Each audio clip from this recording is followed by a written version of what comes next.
بسم الله الرحمن الرحيم. قال امام محمد رحم الله فرمائي فإن كان والله إياه ولم يبين رده إن شاء. ولسب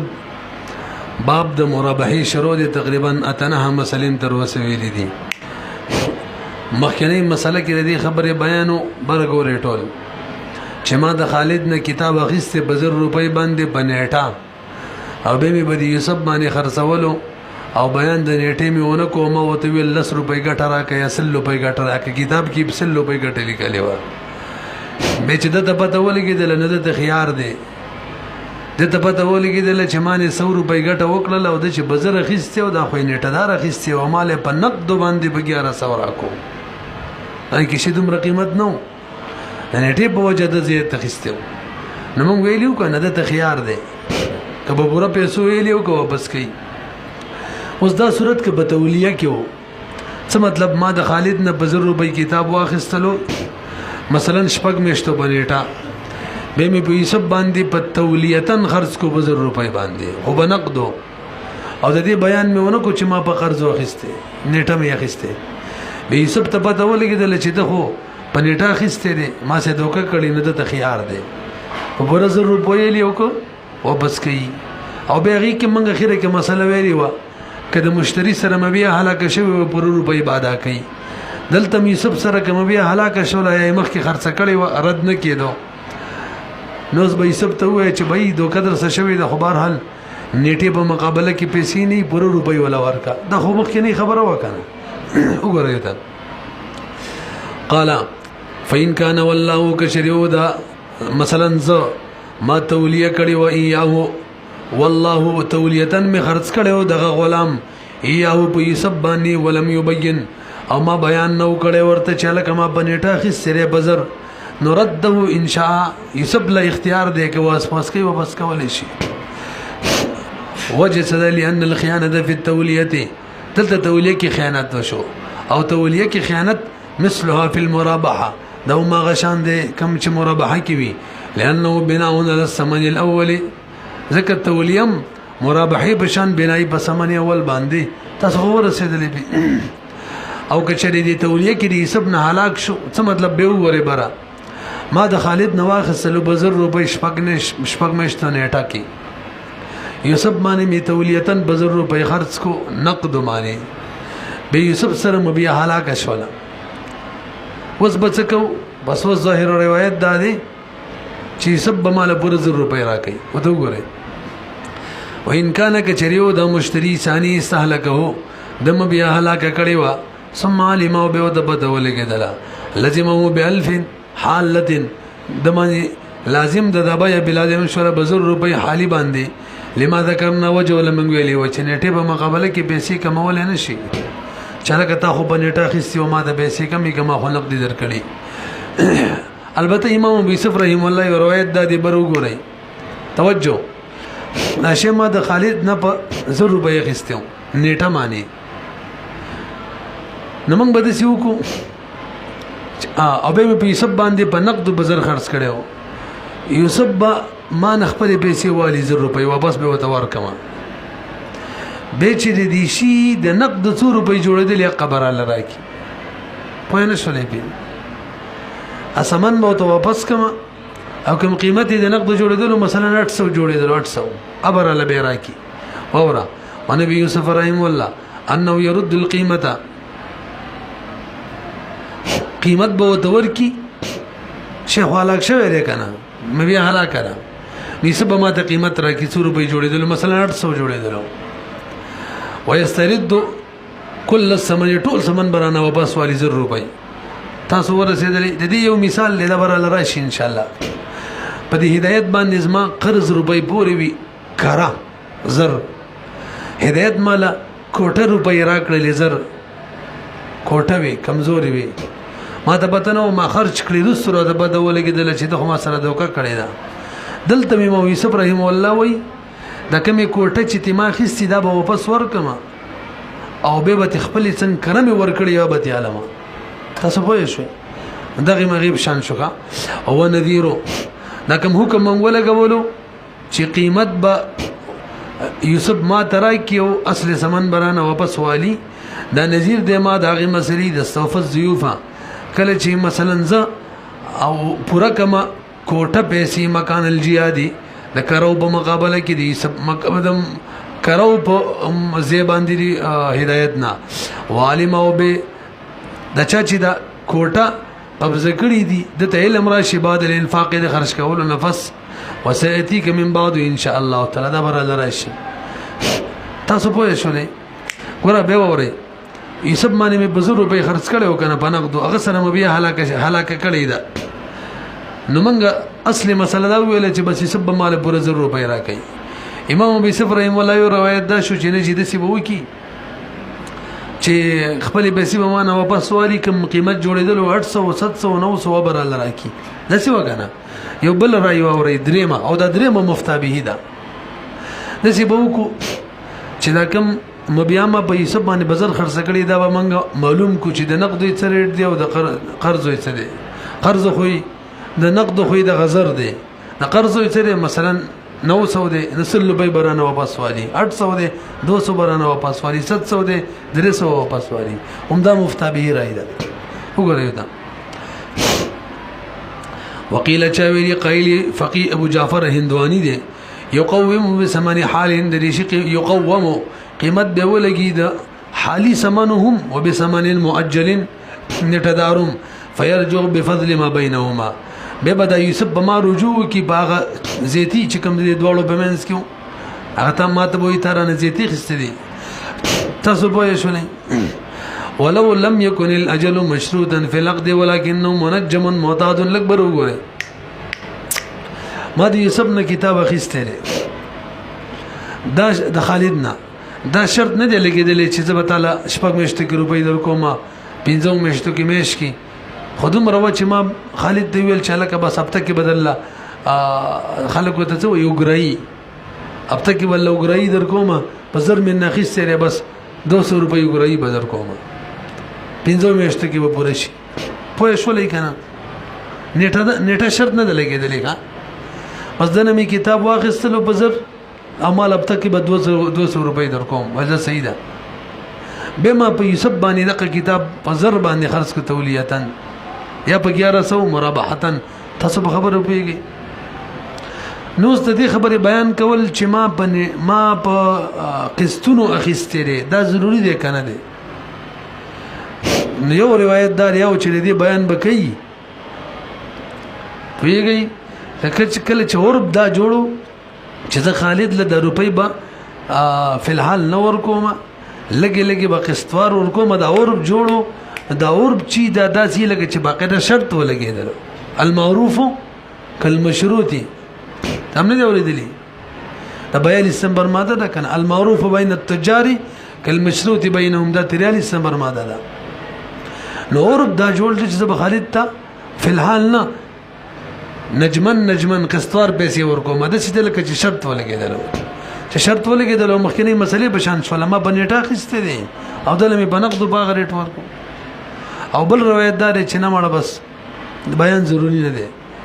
ځکه او دا راجح هم ده چې بیان نه دی ضروری وایو ګره ولو لم يكن الاجل مشروطا کشره نیټه نو مشروطه فقط کې عقد کې شرط کړي نه وا ولکنه منجم لیکن دومره وا چې عدد پیسو چې ودا به منجم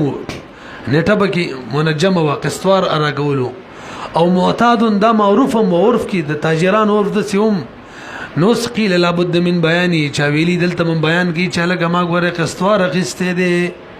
ک بیان ونکو او بیرستو یوسف تبته ولګدل واپس کول هم شي لئن المعروف کالمشروطي ځکه دلته عرف تا جوړ د معروف کوم شی چې معروف فی د سی لکه شرط ولګیدل غوي چې باقاعده د نیټه شرط لګولې اولی مسلې پشان شو شپږ مشتک به روپۍ در کومه او ما یوسف باندې بنغدو خرڅ کړه او ما هغه پیسو وکیل چا ویلی مړه بدی دی صورت کې زی په یوسف باندې بس بغیر د بیان د دینه چې زه قسطوار پیسې خالد تا دا کومه خرڅولې شم یوسف باندې وجه سره دلته نیټه نشته لري ځکه نیټه بیان خونه دي چې شپږ مشتک برا کې 20 مشتک او کله چې نیټه بیان ونه شي هغه به اصل کې حالي اصل دار چې پیسې با مشتری بای ته فورا ور کوي خو چې دا خالد ایمان قسطوار وړي د اصل کې مال خپل طرفه مهلت راکې کني نور پیسې حالي دي حالي پوه شوي نو د حالي په ریټ مال راکړې 1000 روپۍ دي ما په یوسف په حالي خرج کړې بس صحیح ده کنه یوسف زړه عاید نه کوم قسطونو ما سي خالد کې بس دا خبره هونه ده وګورئ وقيل يبيعه وخرڅي به ولا يبين بيان بد دین کې چې زغه شن قسطوار پیسې ادا کوما وللن الثمن حال ځکه سمن خو اصل کې دلته حالي دي یاد یې ساتئ ښا ولې چې یو قاعده ذهن کې دا کینه وای چې اصل به کې دا چې مشتری به بایع ته سمن حالي ور کوي اصل دا نش اصل کله دا شو نو کنيټي بیان پکې شوی او چې زب شپږ مشته بس نیټه در کوم خو ټیک ده به موږ دې تر وړو نیټه تا او کنيټي بیان نشو نو شوی به اصل ته وړو به پیسې حالي وي او کله نیټه بیان شوی به حالي نه به نیټه داري لئن څنګه دولسمه ماده د العبره بالدلاله فی مقابله التسریح که باقاعده تسریح وشي شپږ مې بس په در کوم به دلالت لا اصل اعتبار نشته چې فی الحال ورکا دا مسله زشوا اوس راشي اصل کې بیا موجل کې مونږ ویلو نیټه به کې معلومول ضروری ده کني بیا به فاسد دی ویلې مو کنه عام طور مونږ د سکو بیا وکړو او به مشتری ته بای ته مشتری وي پیسې به په قلار درکم وایي صحیح ده ان ټم معلومه نه کی بکاردار د بیا فاسد شي ځکه نه ټم معلومه نشوله حالن کې بیا به هم صحیح ده نو ورزين خلک خطا کیږي دې ته بیا فاسد وي فاسد نه ده صحیح ده او دې ته وي نیټه نه ده معلومه وینا لکه دا حال سر کې حالي ده خو بای د سی وکړه چې مشتری نه پیسې په الحال نه غوړي مهلت ورکو او فائدې دا د بنېټه کې د نیټې نه مخ کې نشي غوښتلې او دې کې خو هر وخت غوښتلې شي پته ولګي د نیټې د مشتری حق جوړ کړي نه دی تاسو پیږئ کنه مخ راځي قال امام محمد فرمای ومن ولا رجلا شيئا بما قام عليه ولم يعلم المشتري بكم قام عليه فالبيع فاسد برګوري چې زرزري وایو اسانه ده ما خالد نه کتاب واخصل یوسف ته پتاي په هغه پیسو در خرڅومه بکم باندې چې ما ده خالد نه اخیسته دي حالن کې یوسف ته بدنشته چې د خالد نه پڅو اخیسته دا بیا فاسد ده ولی سمن مجهول دي یو پیر کافی دی کنه ومن ولا رجلا څوک چې تولیو کې دی وسلی سره لکه ما د یوسف سره وکړه شین دی وشي بما پاغه پیسو باندې قام علیه کما نه چې ما ته ودرېدلو کما نه چې ما خستیو خو لم يعلم المشتري مشتری ته علم نو یوسف ته بكم قام علیه چې د تبڅو پرې وته بڅو یې خستیو نو فالبيع فاسد ولی لجهاله الثمن اها توجه کله مجلس قائم دی ما یوسف ته ویل چې ما پڅو اخیسته پاغي در خرڅو مې یوسف ول ټیک د بیا فاسد نه کړه خو مجلس قائم دی ختم شوی نه دی یوسف ته مجلس کی ما علم ورکو چې لکه غره ما بزر اخیسته واپس به یې شورا ځکه موږ یو قاعده ویلې وتوجه کله چې بابا کې فساد راغلی او صلب عقد د وجننی بار نه راغلی دا فساد کمزوري نو که ترڅو مجلس قائم یو د فساد ختم کینو به یې صحیح کیږي به یې صحیح واپس صحیح کیږي لکه نیټو کې موږ ویلو کنه به فاسده کی چې نیټه مجهوله بیان ده صحیح که مجلس کې نیټه بیانو کې به واپس صحیح شي ولی التفساد صلب عقد کینو ونه رسیدي په او چې کله فساد د سیو چې صلب عقد کیو هغه که په مجلس کې واپس فساد ختمین بیان صحیح کیږي لکه ما یوسف ته ویل یو درهم در باندې در خرڅو مته 2 درهم راکې به فاسده ده کنه ربا ده ابه مجلس کې ویل چې ورکه یو راکې 2 مراکوا بهم فاسده ده نه صحیح کیږي ولې دلته فساد چا کړي چې کله فساد صلب عقد کې نو فساد کمزور یو او مجلس کې ختم نه کورستوي ختمو به ګوره به کې فساد نه ختميږي تاسو ورسېدلې اوس راشي زموږ مسلې لا ما یوسف ته ویل چې لکه په 100 روپۍ مې اخیستې تاله پاغي در کومه صلب عقد کې فساد نه دی ویل صحیح ده مجلس قائم دی ما وتل چې ما بزر اخیستې بس خبره ختمه و صحیح شوکه هک مجلس ختم و به مترسته ول بزر مې اخیستې به فساد زینی ولې د قرار نه ولې اوس به فاسد نه صحیح کیږي پوه شئ به فین علمه کچری بای مشتری د علم فین علمه کچری علم ورکه مشتری ته بایع البایع بای فی المجلس فهو بالخيار بای د بخیار مشتری د بخیار وی ان شاء اخذه کاخلی وادي خلی بای بصحیح هم شي فساد ختم او کبریدی پر خودل امشي اختیار ول والد د دې بیان سره روان دي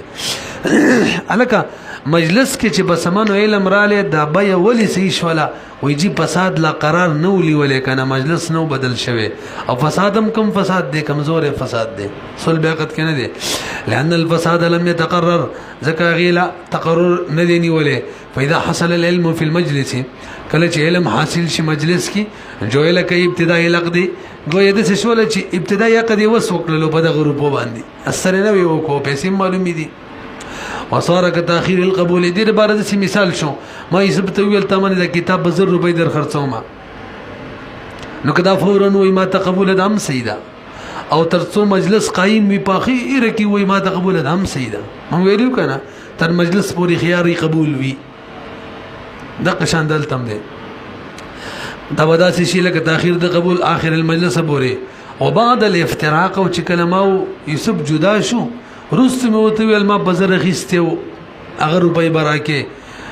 نو بعد الافتراق قد تقرر فساد والزيوني فلا يقبل الاصلاح واصلاح قبلها فلا يقبل الاصلاح ونذيره بي شيء برقمه هذه مثال ده لك بي شيء برقمه څه مطلب بيع بالرقم ورته ویل کیږي دا بل موین القضات کې به راشي ان شاء الله چې کله مفتي توپ کو بيع بالرقم چاته وي نن سبا اکثر به دې سکیږي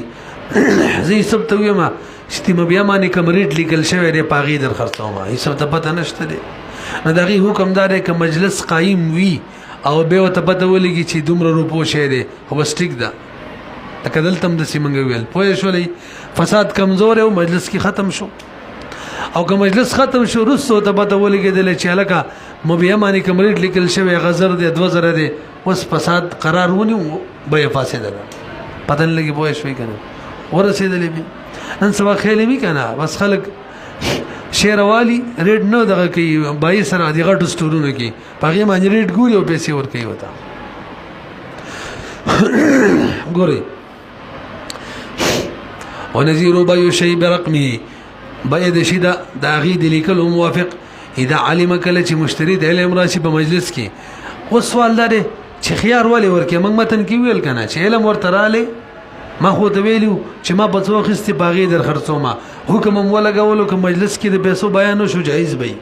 د سیم ویل کنه خو مشتری ته به خيار وي خيار ورته ولې دی وې ځکه ترڅو چې د پیسو علم نو راغله ترغیب ورې بیا تام نه و بیا کله تام شو کله چې پیسو علم رااله دغه وخت بیا تام کیږي او د بیا تاموالي په وخت کې مشتری ته خيار وي کنه چې تام کوي او کني تام کوي ختمي لأن الرضا چې دا لم يتم دا بل تعبیر دی مزیدارې ترڅو چې د پیسو بیان نه وشوي لا مشتری رضا نه وراغلي رضا کله را لکه چې د پیسو بیان نشو او د پیسو د بیان نمخ کې رضا نه وکنه چې رضا نه ونه قدم تام نو ختمول شي لأن الرضا چې دا لم يتم قبله دا د پیسو د علم نمخ کې نو لعدم العلم ذکر علم نو فيتخير چکلو ته علم را لید د بخيار وي کما فی خیر رؤیت کم دا کار دی چکلې ویني واپس کولم شیخ السلام شیدم ته ویلو فصل ملي صاحب دا فصل مرابحه او تولین علاوه ده چونکه التم یو زیتی شو مرابحه او تولیه بیا کی دلتم یو زیتی شه ده هغه دا چې یو شیطانی قبضه کړي مخ کې خرڅولې شي کنه د فصل کې دغه بیان دی کا دا مشهور مسله ده ما ته اکبر وګورې ټول قدرای مسله ده صاحب د قدرای فرمای چې وسړي یو شی واخستو لا قبضه کړي نه د مخ کې خرڅې نشي خرڅولې اول به قبضه کی که خپل قبضه کوي او که وکیلی ولا قبضه کوي او د قبضه مختلف صورتونه دي بعضی اشیاء کې قبضه دای چې باقاعده لاس کې روالي لکه پیسو کې بعضی اشیاء کې قبضه په تعین کېږي دغه د شو بس وی ټیک ده هغه ته تخلیه ویل کېږي من قدرې په ریکارډینګ کې دلته دې ځته چې رسیدلی تقریبا یو صورتونه د قبضه ذکر کړی دي او به تاسو اوري به پته ولګي تاسو پیږئ کنه بهرحال مشهور مسله دا چې یو شی دی واخستو ترڅو چې قبضه نه کړي مخکې خرڅولې نشي تصرف پکې نشي کوله حدیث کې تمن راغلی وره ومن اشترى شيئا څوک چې والی یو شی مما هغه شی ينقلو چې هغه یو زینبل دې ته منتقل کیږي منقولی شوی ويحول یو ځای بل ځای ته اوړي راوړي ویحولم ټیک دی تاویږي راتاویږي نو لم یجوز له مشتری لنه د جایز به یو چې دا شی خرڅ کی حتی يقبضه تر څو چې قبضه کړي نه وي تر دې چې قبضه کی به کولې شي خپل معنی دغه وا وجه سره مولوی سیب لانه نبی علیہ الصلوۃ والسلام چې ده نه منه کړي د ان بیعما د خرڅولو دا غشینه لم يقبض چې باغې منی لا قبضه نه وی راغلی ولئن تاسو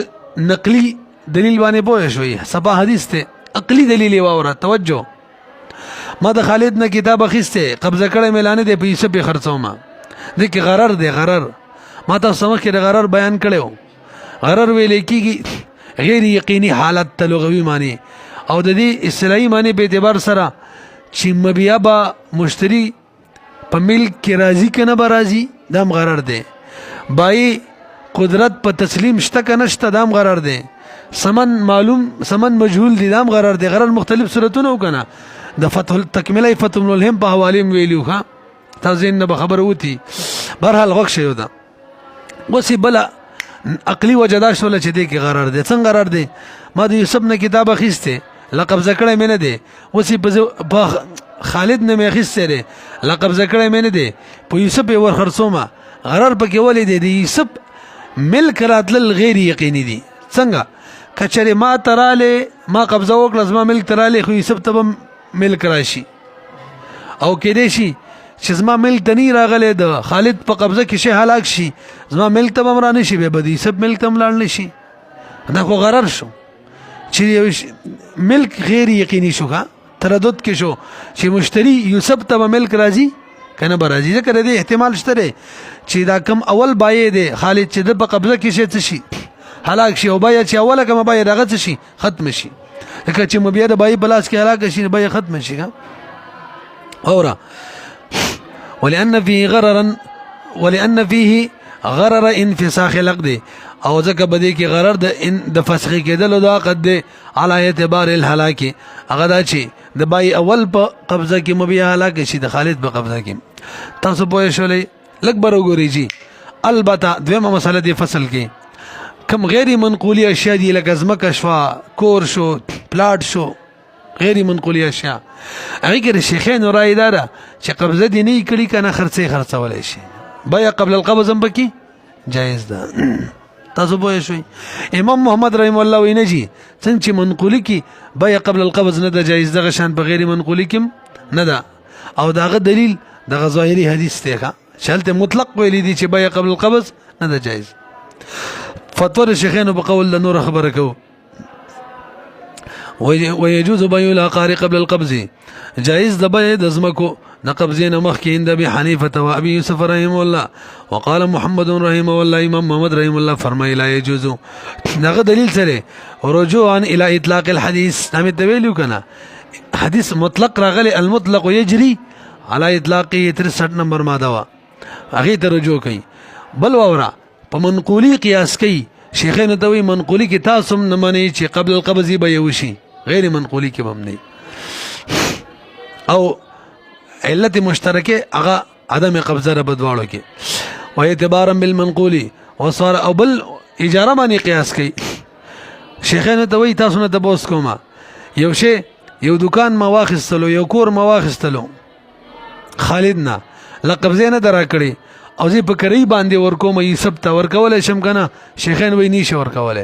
امام محمد رحم الله وی څنګه چې اجاره قال قبل القبض نه ده جایز ده شان بیا قبل القبض نه ده جایز په غیر منقولی کې پوه شوي به وورا وصارك الاجاره د شولو بشان دی اجاره ولو ما غور ته وی بی هغه وی ما چې یوسف باندې دا کور خرڅولو قبضه ملانه وکړي د خالد نه په یوسف می خرڅو دلته خو د بیا صادره شول د اهل بیا نظم د بیا اهل ما یوسف هم دی او مبيع محل د بیا موجود دی هغه کور دی هغه دکان دی هغه پلاټ دی هم موجود دی پیږي کنه نو تقاضا دا کوي چې د بیا دې شي صحیح شي اورا ولو ما ان ركن البيع ركن د بیا چې د اجابه او قبول صدر من اهل هغه صادر شد عاقل بالغ سرینا په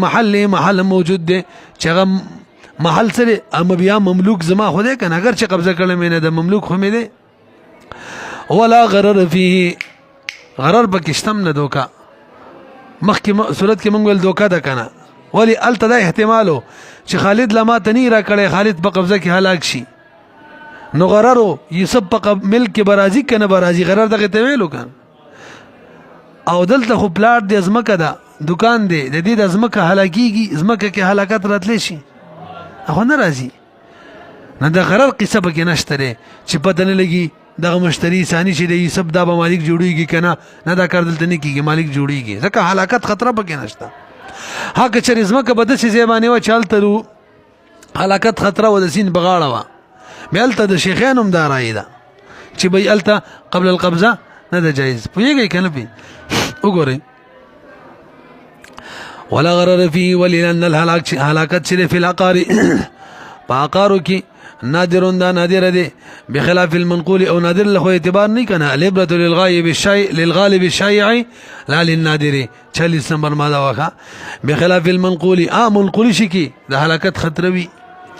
والغرر اعتراض حدیث سره څه کې حدیث کې مطلق راغلي دي قبل القبضه بیا کول جایز نه دي ويجي حدیث سره معلول لبعلتين باندې دا منګه چې د بيع د جواز لپاره بقایا دلایل ته وګورو چې بيع جایز ده وحل الله البيع وحرم الربا د غشان نغه تقاضا کوي چې هر بيع دی جایز شي او د حدیث کې قبل القبض نه ده جایز د حدیث کې علت دی دغه وجنوي علت سره غرر دی غرر په منقولي کې او غیر منقولي کې نو او ردای جواب شو والغرر المنهي عنه غرر انفساخ العقد او غرر د کم نه چې من راغلی د غرر د فسخه کېدل د عقد دی چې د سینا چې د خالد په قبضه کې هلاک شي او ما وي سب منس کې چې کم بیا شوی یا به فسخ شي دا خو منقولي کې کېدل شي دلته کېدل شي دی غیر منقولي کې نشي والحديث معلول به حدیث منګم په دغه معنی معلول ګرځولې دي پیږي کنه یعنی بغرر باندې انفساخ العقد باندې ولی عملا بدلایل جواز د وجه دین چې موږ عمل کوو د جواز ولا کوم دلایل دی باغو باندې والاجاره اجاره سره څه کله کې اجاره امام محمد رحم الله دلیل ذکر کړو د څه وکنه وایي اول خو مسله دار چې اجاره موږ جایز نه غنو چې زه د خالد نه کور والا ملاقب زمینی کړي سب لدی په اجاره ورکم دام نه جایز دویم که شیخین وایي چې دا مونږ جایز ده مفتبی رای دار چې جایز دم اچھا جی خطا شوم به وری امام محمد رحم الله څه ویلو چې اجاره ته تاسو ناجایز وایي یار ما شی ولټ کړو اجاره ته څه وایي ناجایز قبل القبضه نو بای هم څه وی ناجایزي نو شیخین وایي موږ ته جایز وایو اجاره جایز ده لہذا بای هم جایز ده اجاره هم جایز ده نو بس موږ باندې څه رد رانه لې پدن لګي ما خبره پوه شوي کنه ګوره امام محمد رحم الله څه ویلو بيع قبل القبض په غیر منقول کې نه ده جایز د څه ویلو کنه لکه څنګه چې اجاره نه ده جایز شیخان ورته وایي بيع هم جایز ده او اجاره هم جایز ده خو صحیح دا چې شیخان بيع جایز غني او اجاره جایز نه غني اوس به جواب کو وګورئ ته والاجاره قيل على هذا الخلاف بشاوي لغه بدق اختلاف ده یعنی هغه شیخان جایز غني ولو سلمہ کچری تسلیم کړي شي چې اجاره نه ده جایز به جایز ده به وجه سره مولوی صاحب اجاره کې اصل کې مبيع چی کنه مبيع معقود علیه یاد ک مبيع موایا معقود علیه منافی وی او هلاکت منافع او تنادیر نه منافع هلاکېدل په خطر کې څنګه چې منقول شي هلاکېدل خطر کې کنه دغه شان منافیم دي ځکه نه ده جایز فالمعقود علیه چې د فل اجاره المنافع او منافع دي وهلاکه غیر نادر دغه هلاکت نادر نه ده قال امام محمد فرمایي ومن اشترى مكيلا مكايله او موزونا موازنه فاكتاله او اتزنه ثم باعه مكايله او موازنه لم يجوز للمشتري منه ان يبيعه ولا ان ياكله حتى يعيد الكيل والوزن ذلك اهم مساله دبر بغوري ټول صورت اول جوړو مې به کې قیدونه لګو ما یوسف نه واخستل وامه خستل کته ته سوچ کوي غنم می تی واخستل کیلی شه ده کیلی او کیلن می تی واخستل ګور غن وامه خستل غنم ترنا کیلن کیل میکړه به می په یوسف باندې خرڅول کیلن نو حکم دار 2 کیل به جاری کو 2 یو کیل به جاری کوم چې ما د خالد نه غسل غې د پاره دویم کیل به جاری کومه یوسف باندې چې خرڅومه 2 کیله کو جایز وي که 2 کیله نو نه جایز بنوي او که وزنی شو ما د خالد نواغستله وسپنه مثلا نن سبا غنم په وزن خرڅيږي غنم یاد کې خیر دی په خوا به غنم په کیلو وزنی شه مې تی واخستلو په وزن می واخستلو په وزن باندې می په یوسف خرڅولو چې 2 وزن جاری شي وي جایز وي او که 2 پیری وزن نو جاری شوی جایز بنوي پوه شوي به اوس راشي قیدونو ته څلور قید دي ما د خالد نه واخستل مفت کې نه راکول میراث نو هبه نه یو قید دویم وزنی یا کیلی شو که غیر وزنی غیر کیلی شو ولته مسله نه ده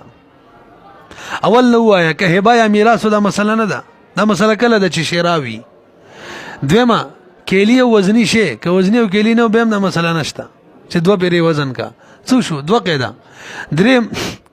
دا کیلی او وزنی شي مې د واخستو خو کیلن او وزنن مې واخستو اٹکل مې نه واخسته کله کله خلک وزنی شي کیلی شي اٹکل اخلي کا اٹکلو بس به 2 پیری سوا څنګه چې حدیث کې راغلی دا به نه ده ضروري څو قید شودري په یوسف باندې مې خرڅولو کیلن او وزنن خرڅولو مې پی کومفت مې ورکول به دا خبره نشته ده او کیلن او وزنن واټکل نه کیلن او وزنن مې به خرڅول ټول قیدونه دلته مرال نو دلته به حکم دار چې 2 وزن به نه که په یوسف باندې مې کیلن وزنن نه خرڅولو مجازفتن به دا حکم نشته چې 2 وزن وکي 2 کیله وکي پیږي کنه پی ته ور اسانه ده ومن اشترى مکیلن چا چې واخستلو کیلی شي لکه ګوره اشترى یو قید مکیلن بل قید مکایلتن بل قید رقید شو او موزونا یا اشترى یو قید موزونا بل قید موازنتن بل قید رقید شو فقتاله کیلی کړلو کیلی شي او اتزنو وزنی کو وزنی شي وسراشه څلورم قید ثم باعه مکایلتن کیلی شي مکایلتن خرڅ کو وزنی شي موازنتن خرڅ کو نو اور لم يجوز للمشتري منه ما خو د خالد نه غنم اخیستو به مې په یوسف باندې ور خرڅ کړه یوسف قبضم کړه خو غره به هم تصرف نشي کولای خرڅولې مخ کې نشي خړلې نشي بل چاله مفت نشي ور کولای ترڅو چې یوسف دوباره څه نه کړي کېل وزن نه کړي پدن لګي پوه شوي کنه یو بیر ما کېل کړي واغه وزن کېل شو ما وزن کړي واغه وزن شو یو بیر به یوسف کوي نو مجموعي تور څو وزن بکیږي څو کېلا پوهیږي کنه بیا واورا لم يجوز للمشتري مشتري ثاني د بار یوسف د بار نه د جایز منه کم چې ما نه اخیستی دا جایز نه د مشتری د بار منه چا چې دی ومن اشترى ولا نه اخیستی دا ول مشترینا اي بیا او چې خرڅي کی ولا ياكل ويا يخري ما نه تصرف بکیږي حتی يعيد الكيل ترڅو چې کېل واپس کړي نه وزن واپس کړي نه یعنی دوباره کېل وزن نه کړي وجه تر لئن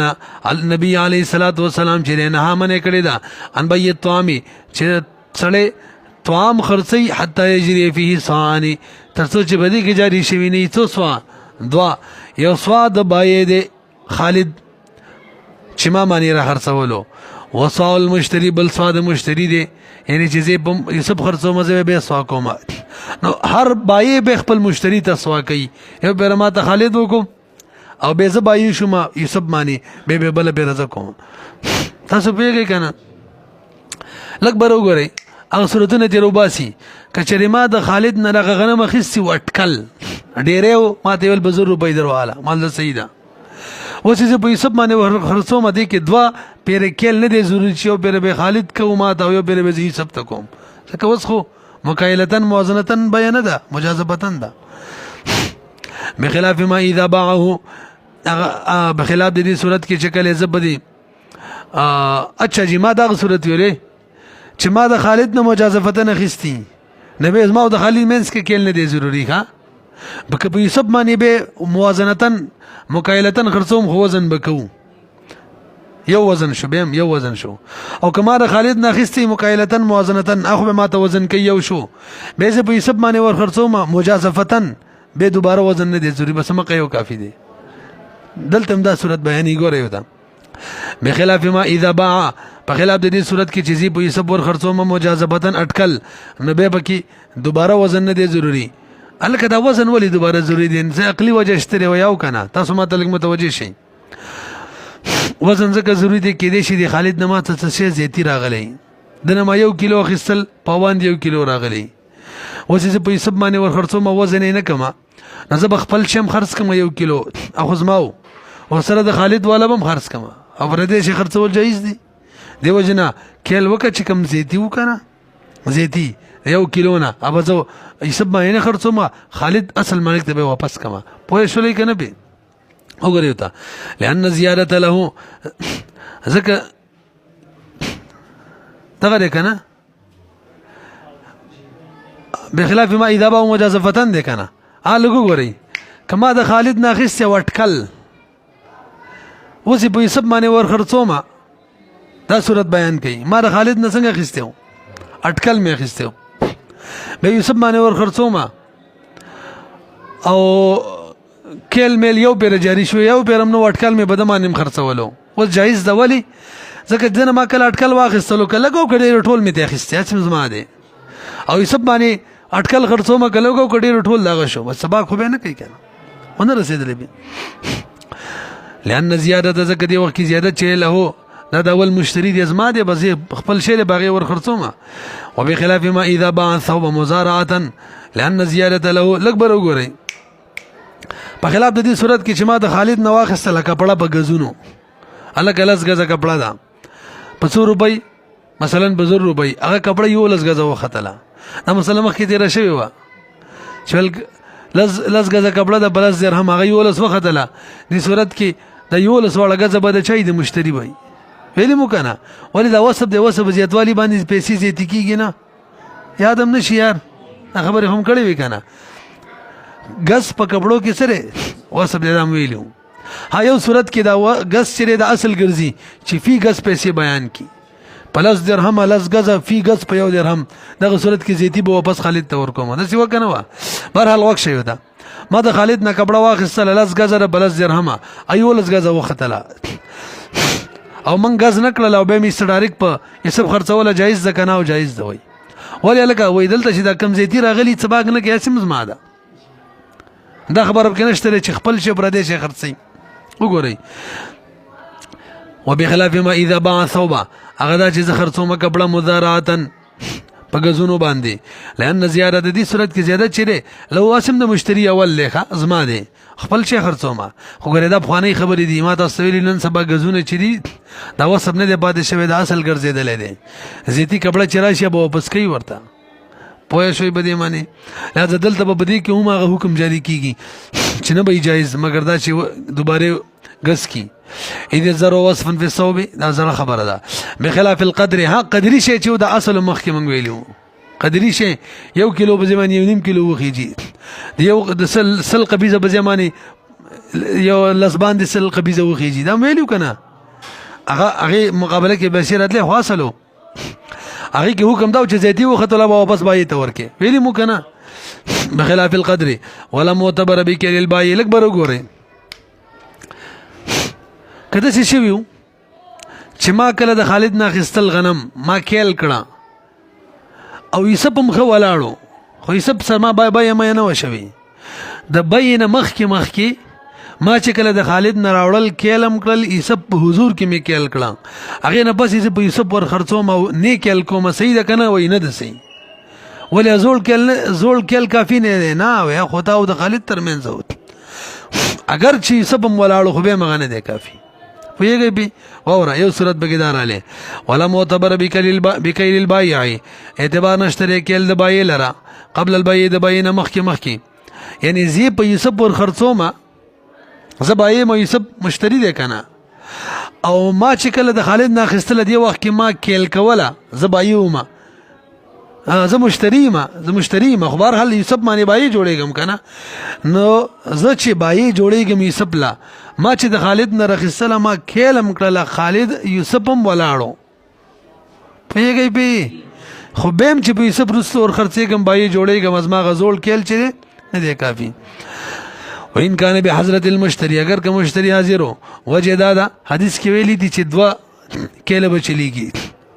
2 کېله بچلېږي 2 صوا بچلېږي لانه ليس صو البای والمشتری وجه دا خو د مشتری او د بای سوانه شو دا خو صرف زما شوا شو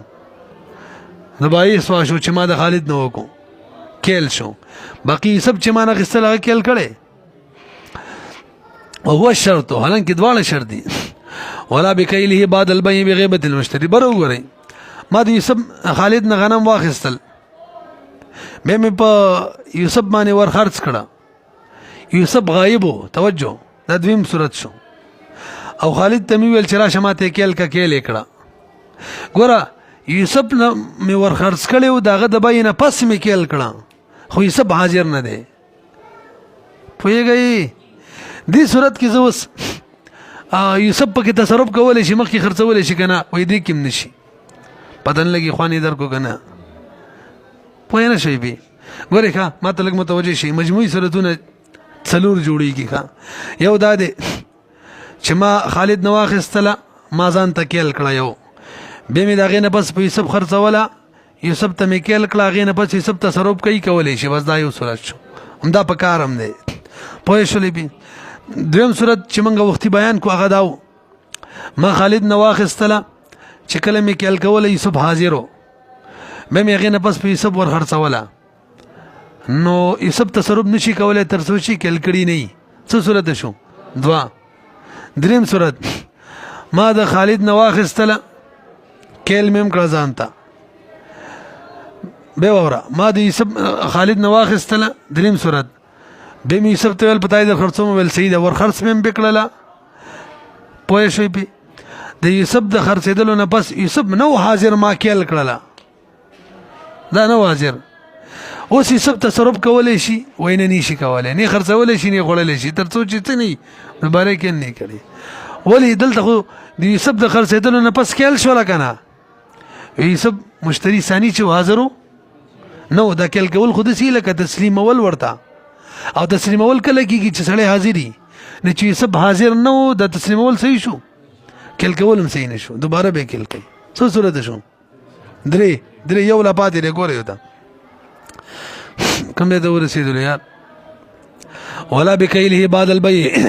او جایز نه ده چې زه کیل کمه پس د بیې نه، خو بغیبت المشتری، د مشتری ثاني د یوسف غیبوبت په صورت کې. وجه سره مې ما تاسو ته ویل لأن الکیل من باب التسلیم، دا کیل خو د تسلیم د باب نه دی. کیل کول داسې دی لکه ورته سپارل، غایب سړي ته سپارلی شي سړی، کیل کولی هم نشي چې غیبي. لأن به ځکه به دې کیل سره یسیر المبیع معلوما مبیع معلومه ګرځي، نو ځکه د تسلیم بسان شوله، ځکه تسلیم باندې مبیع معلومه ګرځي. ولا تسلیم الا بحضرته، او تسلیم خو هله کېږي چې کله سړی حاضر وي، نو کیل به مله صحیح وي چې کله سړی حاضر وي. څو صورت شو؟ درې شو که نه؟ لکه مجموعي ته ورولني صحیح و، بقیه دوه نو صحیح. دریم صورت واورئ. دریم ولو ما د خالد نه واخیستل غنم، بر وګورئ ټول، بیا مې په یوسف ور خرڅم کړه، بیا یوسف ولاړ و، ما د خالد نه ځان ته کیل کړه، یو کیلو شو ما د خالد نه کیل کړه، او بیا مې یوسف، اوس یوسف تصرف کوي کولی شي که نه؟ نو ظاهر قیاس تقاضا دا کوي چې نشي کولی، ول یو کیلو شو که نه؟ د مشتری اول او د بای اول ترمنځ کیلو شو،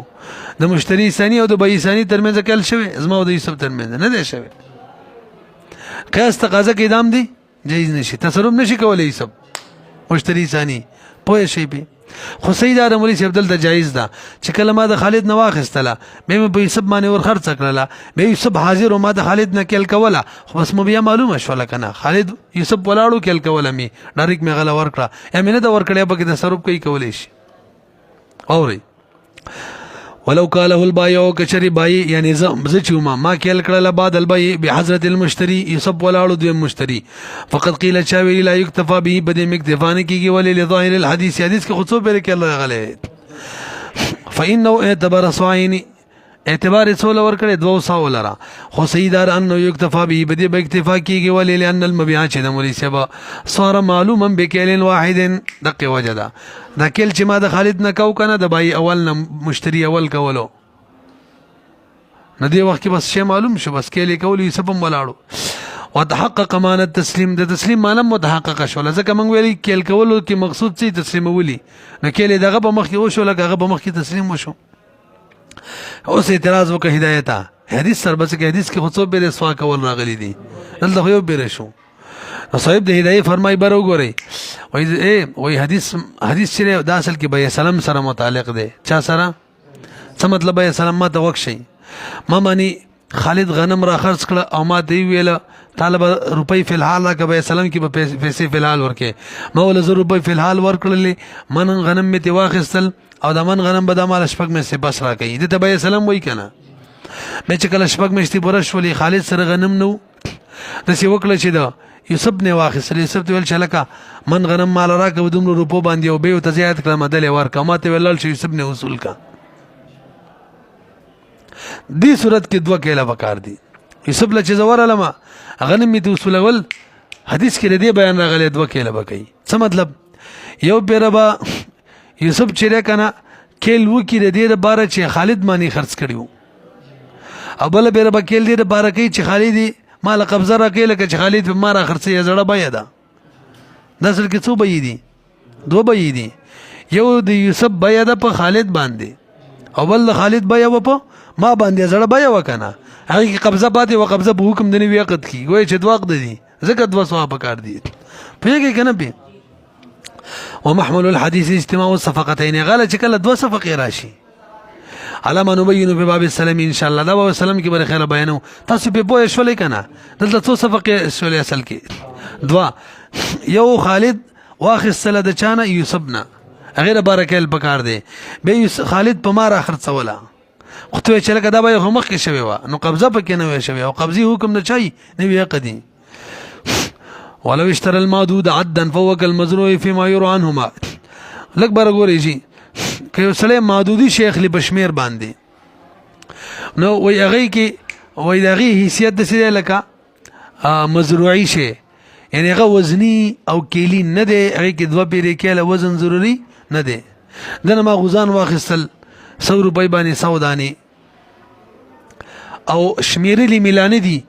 په یوسف به خرڅومه کول شم کنه و یو کول شي یا ما وشمرل یوسف لمانه مې ور خرڅ کړی یوسف لا دوباره نه دي شمارلی او مخ کې خرڅي یا خوري خړلې شي تصرف کول شي کنه و یو کول شي ولې ځکه دا څه کېلیو وزنی شي نه دی پتن لګي بوې شوي کنه به وته وګورئ ولو اشترى المعدوده کې یو سړي واخد دا دوړو سره لګي ما سره لګي ما واخصل معدود شي عدن پشمیر باندې نفوق المزروع یا یوسف معنا واخصل ما د خالد نو او به یوسف معنا فوق المزروع فيما يروى عنهما دا شیخانو روایت دی لانه ليس بمال الربا و اداره چې د معدودي شي اموال ربویونه نه دي کومه زیته به کی خیر دی وکل موزون فيما يروى عن ابي حنيفه دغه د طرفین صاحبین رای بیار چا رای و صاحبینو او بل روایت دار چې لکه د دې شی چې د وزنی په شان دی وزنی کې څوک له بکارو دو څو وزن بکارو دو وزن دي کې هم دوه کې دنه ما غزان واخصل نسی وای مثلا مالټي می دی واخصل درجن به می به سب خرڅ کړل دوه بیري بشمیره کو یو بیري بزش ما رمضان ته بل بیري به سب شماري ځان ته اله به کې تصرف کولې شي سب پوه شولې به وكل موزون فيما يروى عن ابي حنيفه رحمه الله لانه ولا تحل له زياده ولا المشروط ځکه دلتم د اصل حکم کړي کچري ماته را د دولس درزن به یولس د دیالس دانی راغلي او زه اوس په سپور خرڅومه نو خپل دولس او یو پر دې ور خرڅومه کنه دا خو جایز نه ده دی وجنه دوباره شمارل پکار دي نو بده محدودي شي کوم حکم دای چې کوم زیتی راشي د مشتری نه وي او اصلي ابا چاته واپس کوي بایته به واپس کوي پر دې شي خرڅولې لانه لا تحل له زیادته ځکه دلتم حلال نه دی د مشتری اول ته زیادت په مشروط باندې مشتری ثانی ته زیتی خو نه شي غستلې خپل اصل غستلې شي دولت ځاني زیتی نه او یا ما یاد کما ته نه د جایز چې زه د زیتی خرڅ کوم په حساب باندې ځکه زیتی دی وخت کې مال نه دی حلال عمدا صحیح لګي ښا لانه لا تحل له حلال نه دی مشتری اول تماته زیادت چا دي زما شي او زیاده په حساب خرڅ کما کم چې په مشروط باندې زید مشروط خو موږ دولت ویل دا دی الله سم غتلې تاسو به شلې به لکه برو ګورئ اوس یو مسله ده هغه دار چې غټ اعتراض دی چې نن سبا خلک په دې دکانونو سټورونو کې غوړی اخلي کیلو غوړی راکه بس دغه شاپر ملاوي کې څوک تلی دغه شان اټی مخلي دړي سټیم دړي سټیم دغه شان کلول اخلي دال اخلي دا ټول په کیلوګانو خرڅيږي او پړو کې بندي تلل ملل بکینه ډاری کې ور کوي وته دا پیکټ دي چې به الفاظ دي ګر ته کې کېل کیږي یو خو کلاو شه دي چینی بوري دغه راوړی د خالد دکاندار دی الته تللی دا وڅ دلته په ټول خرڅې دا خو صحیح شدت ولا جاری شو خدا په پکټو کې چې خرڅي کې دلته خو دو کله دو وزن نه کیږي کنه په سوال پوه شولې وس بچکو توجه جی وسی حکم داري چې یو د امام مالک رحم الله او د حضرت شان شاه کشمیری رحم الله رای دادا چې دا دو فری کېل کول وزن کول حکم کوم حدیث کې راغلی دا اصل کې استحبابي حکم دی وجوبي نه دی نو که چاو ګړې راخه کوي نو کوم جایز ده خبره ختم کړه بل حضرت سے فرمایي شیخ الاسلام فی البیو کې چې دا منګه په دې پیکټو کې راشي اخلو کنه دا اوس کېلی وزنی نه دی پاتې دا د دې ګرځېدلې دي څه ګرځېدلې دا د دې دي ا د دې اشیاء کې کېل کول وزن کول ضروري نه شمیر پکې کافي لکه اوس وخت دیر شو کنه دې کې شمیر څه وي الکه څو بنې درواخ سلی 15 روپۍ راکا